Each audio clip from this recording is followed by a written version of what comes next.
মহান আল্লাহ তাআলা আকার আছেও না নিরাকার? আহলুস সুন্নাল জামাতের মতে আমার আল্লাহ তাআলা নিরাকার, সকল আকারের স্রষ্টা আমার আল্লাহ নিরাকার। আজকে ইমানের ব্যাপারে, বিশ্বাসের ব্যাপারে কত দল উপদল। এক শ্রেণীর মানুষ বলছে আল্লাহ নিরাকার, আল্লাহ সর্বত্র বিরাজমান। তাহলে তাদের ইমানের ভিতরে ঘাটতি আছে, বিশুদ্ধতায় ঘাটতি আছে। আল্লাহ সুবহানাহু ওয়া তাআলার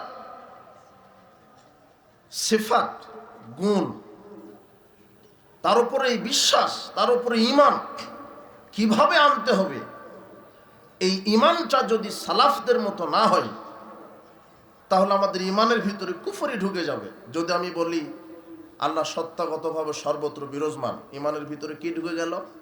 কুফর। কোরআন মাজিদে আল্লাহ বলছেন আর রহমান আলাল আরশ ইস্তাওয়া, রহমান তিনি যিনি আরশে সমুন্নত, যিনি আরশে রয়েছেন। কিন্তু এক শ্রেণীর লোক মুসলমান নামধারী তারা বলছে যে না, আল্লাহ সর্বত্র বিরাজমান। তাহলে এই কথাটা আল্লাহ কোরআন স্পষ্টভাবে বলেছেন রহমান তিনি আরশে সমুন্নত। এটা সালাফ সাহাবীদের তাদেরও বিশ্বাস। মুআবিয়া বিন হাকাম আস-সুলামি তিনি বলছেন যে আল্লাহ রাসূল, আমার একটা দাসী ছিল, কানাতলি জারিয়াতুন, আমার একটা দাসী ছিল, তারা গানামান লিকিবালি মিওহদিউন ওয়াল জাওয়ানিয়া। আমার দাসীটা ওই উহুদ এবং জাওয়ানিয়া উপত্যকার মাঝে ছাগল চরাতো। তো একদিন হঠাৎ একটা ছাগলকে নেকড়ে বাঘ ধরে নিয়ে চলে গেছে। ফাসাকাতু সাকাতান আনা রাজুলুম মিন বানি আদম, আমি আদম সন্তানের মতো একজন সন্তান।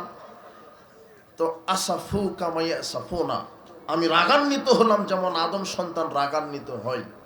তো আমি রাগে আমার দাসীকে একটা চড় মেরে দিলাম। তো এটা আমার কাছে খুব অপরাধবোধ আমি মনে করলাম।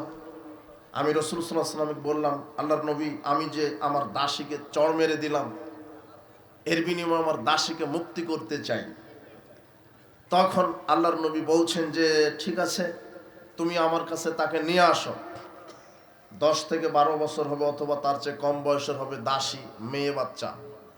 এই মেয়েকে যখন আল্লাহর নবীর কাছে নিয়ে আসা হলো, প্রথম জিজ্ঞাসা করলেন আইন আল্লাহ, আল্লাহ কোথায়? প্রথম কি জিজ্ঞাসা? আইন আল্লাহ, আল্লাহ কোথায়? তখন দাসী বলছে ফিস সামায়ে, আল্লাহ হচ্ছেন আকাশে। আল্লাহ কোথায়? না সর্বত্র বিরাজমান। এটাই হচ্ছে সালাফদের আকীদা, এটাই হচ্ছে বিশ্বাস। এই বিশ্বাস আল্লাহ বলছেন ফাইন আমানু বিমিসলি, যদি তারা এইভাবে অনুরূপ ঈমান আনে, মা আমানতুম বিহি, যেভাবে তোমরা ঈমান এনেছো, ফাকাদ ইহতাদাও, তাহলে তাদেরকে আমি আল্লাহ হেদায়েত দিয়ে দিব। তাহলে আমাদের ঈমানটা নিয়ন্ত্রণ করছে মানহাজুস সালাফ। এটা হচ্ছে মানহাজ ঈমানের ক্ষেত্রে, আমলের ক্ষেত্রে। আমরা যদি সালাফদের মানহাজ অনুযায়ী আমল করি, ওই আমলে বেদাত ঢোকার কোনো সুযোগ নাই। ঠিক আমাদের ঈমান, আমাদের আমল, আমাদের বুঝ, কোরআন হাদিস বুঝতে গেলে মানহাজ সম্পর্কে জ্ঞান রাখা জরুরি। আজকে অনেক আলেম ওলামা হাদিসের ইবারত অর্থ করতে গিয়ে ভুল অর্থ করছে। কোরআন মাজিদের আয়াত তেলাওয়াত করে ব্যাখ্যা করতে গিয়ে ভুল করছে। ব্যাখ্যাতে ভুল, অনুবাদে ভুল। কেন? তার মানহাজের ভিতরে ত্রুটি রয়েছে। আজকে সারা পৃথিবীতে মুসলিমদের ভিতরে এত দল, এত মত, তার প্রধান কারণ হচ্ছে কোরআন এবং হাদিস নিজের মতো করে বোঝার কারণে। কিসের মতো করে বোঝার কারণে? নিজের মতো করে বুঝেছে, নিজের মতো করে ব্যাখ্যা দেয়। পীরপন্থী লোক আছে না বাংলাদেশে? আছে। পীর ধরা ফরজ, এটা কোরআন থেকেই দলিল দিচ্ছে। আরেক দল আছে, এরাই বলে যে মোহাম্মদই আল্লাহ, আল্লাহর মোহাম্মদের মধ্যে পার্থক্য নেই। নাউজুবিল্লাহ মিন জালিক। ওহ जो मस्तबी আরশ था खुदा होकर উতার পড়া হয় মদিনা মে মুস্তফা হকার। বলছে যে আরশের অধিপতি আল্লাহ ছিলেন যিনি, তিনি মদিনায় প্রেরিত হলেন তিনি নবী হয়ে, মানে আরশে থাকলে আল্লাহ, উনি মদিনায় আসলে, পৃথিবীতে আসলে উনি মোহাম্মদ। সব কথারই কোরআন থেকে দলিল আছে। পীর ধরা ফরজ, এটা কোরআনে আছে। মোহাম্মদী যে আল্লাহ, এটাও কোরআনে আছে। সব কোরআন থেকে দলিল দিচ্ছে নিজের মতো করে। মিলাদের দলিল কোরআনে আছে। আল্লাহ সুবহানাহু ওয়া তাআলা সূরা কাহফের 17 নম্বর আয়াতে বলছেন, মা ইয়াহদিল্লাহ ফাহুয়াল মুহতাদ। আল্লাহ যাকে হেদায়েত দেয় সে হেদায়েত প্রাপ্ত হয়। ওয়া মা ইউদলিল ফালান তাজিদা লাহু ওয়ালিয়াম মুরশিদা। ওয়া মা ইউদলিল ফালান তাজিদা লাহু ওয়ালিয়াম মুরশিদা। আর আল্লাহ যাকে পথভ্রষ্ট করেন তার কোনো মুর্শিদ নাই। কাজেই এই মুর্শিদ মানে পীর। পীরের মুরিদ হও, পীর তোমাদেরকে হেদায়েত দিয়ে সুপারিশ করে জান্নাতে নিয়ে চলে যাও। যে কোরআন থেকে এই মুর্শিদ মানে পীরের দলিল দিল, কোথায় থেকে? কিন্তু এখানে মুর্শিদ মানে কে? আল্লাহ। কিন্তু কোরআন থেকে দলিল মেরে দিল কি মুর্শিদ মানে পীর। অবাক। এটাই হচ্ছে কোরআন নিজের মতো করে বুঝলো। ইয়া আইয়ুহাল্লাযীনা আমানুত্তাকুল্লাহ ওয়াবতাগু ইলাইহিল ওয়াসিলা। হে বিশ্বাসীগণ, তোমরা আল্লাহকে ভয় করো আর ওয়াসিলা তালাশ করো। ওয়াসিলা মানে পীর। ওয়াসিলা মানে পীর না, ওয়াসিলা মানে হচ্ছে আল্লাহর নৈকট্য অর্জন করার যত সৎ আমল কর্ম, এটা হচ্ছে ওয়াসিলা। আপনি সৎ আমলের মাধ্যমে আল্লাহর সন্তুষ্ট অর্জন করবেন। তাহলে কোরআন মাজিদ থেকেই ভুল ব্যাখ্যা করে হাজারো লক্ষ কোটি মানুষের ঈমানকে চুরি করা হচ্ছে। এরাই হচ্ছে ইতিহাসের সবচেয়ে বড় ঈমান চোর এবং সবচেয়ে বড় ফিতনাবাজেরা। কোরআন থেকে এগুলি বিকৃত অর্থ করছে। অবাক হবেন। মুহাম্মদ সাল্লাল্লাহু আলাইহি সাল্লাম তিনি আল্লাহ, এটা কোরআনের আয়াত বলছে। কোরআন থেকে দলিল দিচ্ছে। কোথায়?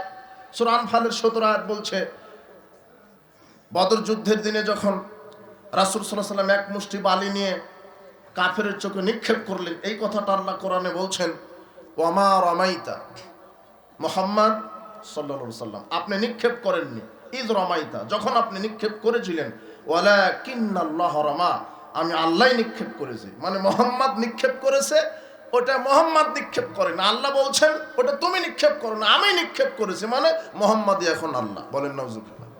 এর সঠিক বুঝটা কি? কোরআনটা বুঝতে হবে সালাফদের মতো করে, নিজের মতো করে বুঝলে আপনি পথভ্রষ্ট হয়ে যাবেন। কোরআন মাজিদে আল্লাহ বলছেন, ইউদিল্লু বিহি কাসীরা ওয়া ইয়াহদি বিহি কাসীরা। এই কোরআন পাঠ করেই মানুষ হেদায়েত পাবে, এই কোরআন পড়েই মানুষ পথভ্রষ্ট হয়ে যাবে। এই কোরআন পড়ে আপনি তখনই পথভ্রষ্ট হবেন যখন কোরআনটা নিজের মতো করে বুঝবেন।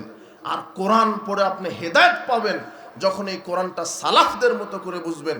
তার এটি হচ্ছে কারণ। কোরআন থেকে দলিল দিচ্ছে এটা যে মুহাম্মাদি আল্লাহ, এই যে আল্লাহ বলছেন, অথচ এর সঠিক ব্যাখ্যা বুঝটা কি? আল্লাহ এটা বোঝাতে চাচ্ছেন, মুহাম্মদ সাল্লাল্লাহু আলাইহি সাল্লাম আপনি যখন নিক্ষেপ করেছিলেন ওটা আপনি নিক্ষেপ করেননি। মানে আপনি নিক্ষেপ করেছেন কিন্তু সমস্ত বালিকণা সমস্ত কাফেরের চোখে আমি আল্লাহ পৌঁছে দিয়েছি। সুবহানাল্লাহ। এটা হচ্ছে সঠিক ব্যাখ্যা।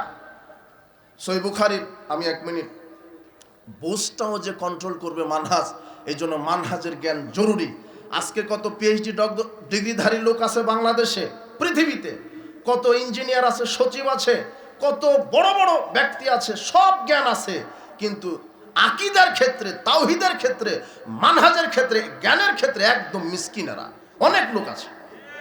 আকীদার জ্ঞান নেই, মানহাজের জ্ঞান নেই, যার কারণে মুসলমান, আমরা বলি 95% মুসলমান, আসলে তদন্ত করলে দেখা যাবে 5% মুসলমান আছে কিনা সন্দেহ আছে।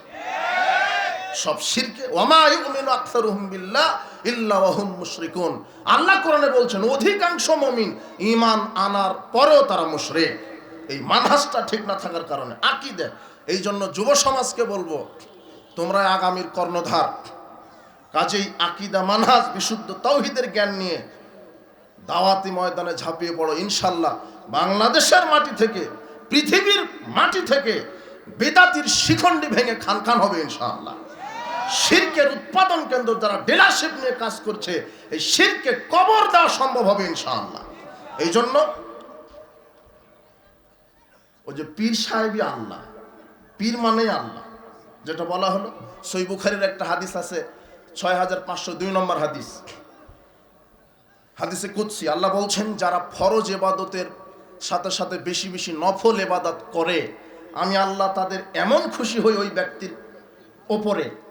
ফরজ ইবাদতের পাশাপাশি যারা নফল ইবাদত করে আমি আল্লাহ এত খুশি হই, আমি ওই বান্দার দুই চোখ হয়ে যাই যেই চোখে সে দেখে। আমি ওই বান্দার দুই পা হয়ে যাই যেই পায়ে সে হাঁটে।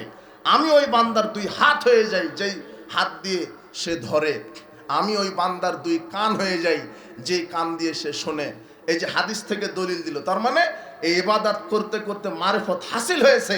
এখন যিনি গুরু তিনি খোদা। ওই যে ওই দুই ব্যক্তির চোখ আর আল্লাহর চোখ, হাদিস থেকে দলিল দিচ্ছে। ওর দুই চোখ আল্লাহর চোখ, ওর দুই হাত আল্লাহর হাত। মানে ও আমল করতে করতে এখন কি মারিফত হাসিল করেছে। কাজেই পাগল মন, ওই যে লালন গান আছে না একটা, এই সুফি, আমরা দাবি জানাবো যাদের নেতৃত্ব পর্যায়ে আছে, ইমানের দাবি, এই আহলে কোরআন এটা একটা ফিতনাবাজ, আর আউল ফাউল এদেরকে রাষ্ট্রীয়ভাবে কাফের ঘোষণা করতে হবে। এটা বাংলাদেশের একটা ফিতনা। শিয়া ফিতনা তো আছে আন্তর্জাতিক অঙ্গনে, সেটা সম্পর্কে অনেক আলোচনা শুনেছেন, আরো শুনবেন ইনশাআল্লাহ।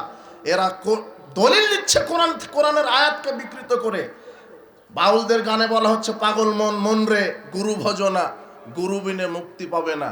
যিনি গুরু, গুরু নামে আসে সুধা, যিনি গুরু তিনিই খোদা। নাউজুবিল্লাহ বলছেন, হাদিস থেকেই যে দলিল মেরে দিচ্ছে। আল্লাহ বলছেন আমি ওই ব্যক্তির প্রতি এত খুশি হই, আমি ওই ব্যক্তির দুই চোখ হয়ে যাই, আমি ওই দুই ব্যক্তির পা হয়ে যাই। হাদিস থেকে দলিল, বুখারীর হাদিস। কিন্তু হাদিস বুঝবে কে? কে বুঝাবে? এক শ্রেণীর আলখাল্লাওয়ালা পাগড়িওয়ালা হুজুর খানকার এই শিরকের ডিলারশিপ নিয়ে কোরআন হাদিস মিথ্যা বিকৃত করে বাংলাদেশের লক্ষ কোটি মানুষের ঈমান চুরি করছে। এরাই হলো ইতিহাসের সবচেয়ে বড় ইন্টারন্যাশনাল চোরেরা।